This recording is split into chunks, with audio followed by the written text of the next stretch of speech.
آخری بات میری، یا آیت اللہ، ان کے ایک ملازم اسی کتاب خانے میں تھے، ان سے ایک دن گئے، کہا قبلہ میرے ہمدان سے والدین آئے ہیں، میں آج ہاف ڈے چاہتا ہوں۔ کیا؟ تو ان کے ملازم کا کہنا، آغا نے مجھ سے کہا ہاں جلدی چلے جاؤ۔ کہا میں جب نکلنے لگا، کہا ٹھہرو، پہلے پوچھو میں نے آپ سے کیوں کہا جلدی چلے جاؤ؟ کہا جو میں تمہارے سامنے آیت اللہ عظمیٰ مرشی نجفی ہوں، پچھلے 60 سال سے بیوی کے حرم میں اپنی صبح کا آغاز نماز شب پڑھ کر کرتا ہوں۔ کتنے سال سے؟ کتنے سال سے؟ معاف کیجیے گا، ہم میں سے بہت سارے لوگ 60 سال پہنچنے کے باوجود جب ان کی نمازوں کو کاؤنٹ کریں گے تو اوورال 60 دن بھی نہیں بنیں گے۔ کیوں؟ ہم نے کہا آنسو کافی ہے۔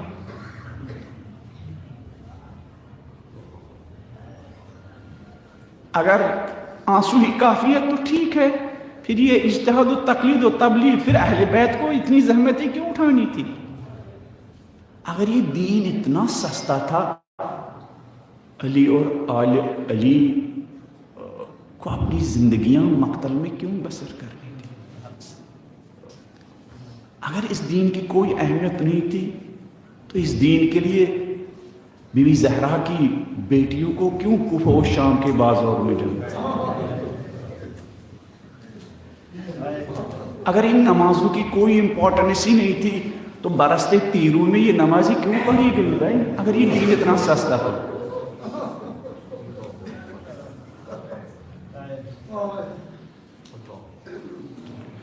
کہا یہ جو کچھ دیکھ رہے نا آپ میں کہ 60 سال سے اپنی صبح کا آغاز 60 سال سے، کہا یہ سب ماں باپ کی خدمت کی وجہ سے۔ پھر ان کو سناتے اپنے ملازم سے، کہا میں تمہاری طرح چھوٹا تھا، 10-12 سال کا تھا، نجف میں تھا۔ ایک دن میرے والد صاحب آئے، گھر پہنچے تو ماں کو اس دن کھانا بنانے میں دیر ہو چکی تھی، رات کا ٹائم تھا۔ والد صاحب چلے گئے، جب کھانا تیار ہوا، دسترخوان بچھایا، والدہ نے کہا جا کے اپنے والد سے کہو آ کے کھانا کھائے۔ جب میں والد صاحب کے کمرے میں گیا تو میں نے دیکھا مطالعہ کرتے کرتے کتاب پڑھتے پڑھتے سو گئے۔ میں نے کہا اس میٹھی نیند سے بابا کو اٹھاؤں اچھا نہیں لگتا ہے، کیوں نہ میں ایسا کام کروں کہ میرے باپ کی آنکھ کھلے تو وہ دل کی گہرائی سے میرے لیے دعا کرے۔ باشعور نسل، باشعور نسل، دل دکھانے والی نسل نہیں، دل جیتنے والی نسل۔ کہا میں نے باپ کے قدموں سے چادر ہٹائی اور باپ کے والد کے پیروں کو چومنا شروع کیا۔ جس دین کو آپ نے بالکل ایزی لیا نا، اگر اس دین کو آپ سیریس لیتے نا تو آپ کے گھر میں ایسی اولاد ہوتی۔ جس دین کو آپ نے امپورٹنس دی نا، اس دین میں یہ طاقت ہے کہ وہ آپ کے گھر میں ہاتھ چومنے والے بچے ہی نہیں، پیشانی چومنے والے بچے ہی نہیں، بلکہ پیروں کو چومنے والے بچے۔ نہ کہ آج کی جنریشن جو ممی ڈیڈی کا ہاتھ چومیں گے، لیکن جب ممی ڈیڈی کے ہاتھ میں کیا ہو؟ پیسہ ہو۔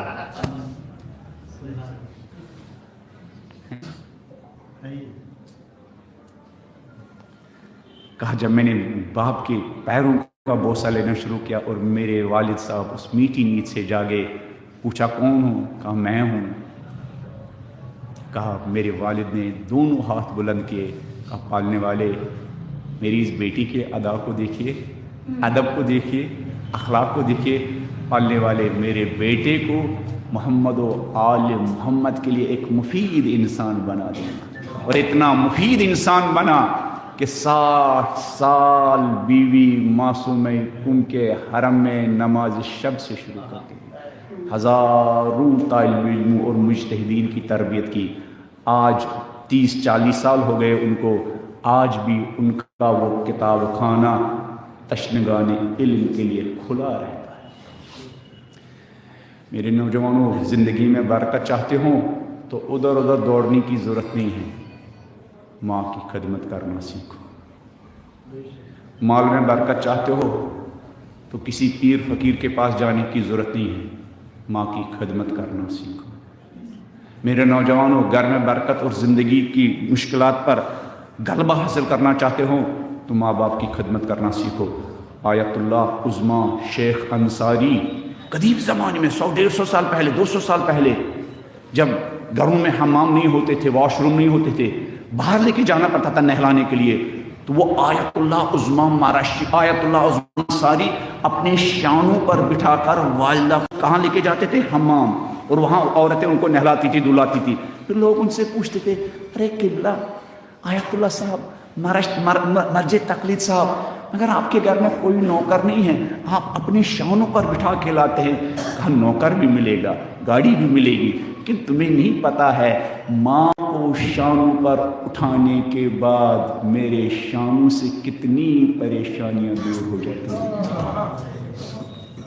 اور جب ماں کا انتقال ہو گیا، زار زار رو رہے تھے، مجھ جیسے آپ جیسے سیدھے سادے بولے بالی لوگوں نے پوچھا، ارے آپ کے لیے زیب نہیں دیتا ہے کہ آپ اس انداز میں روئے، پھوٹ پھوٹ کر روئے؟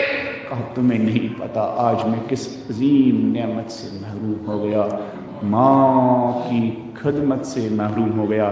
اس زندگی کی ویلیو کب ہے؟ جب یہ زندگی خدا اور خلق خدا اور خلق خدا میں بھی ماں باپ کے کام آ جائے۔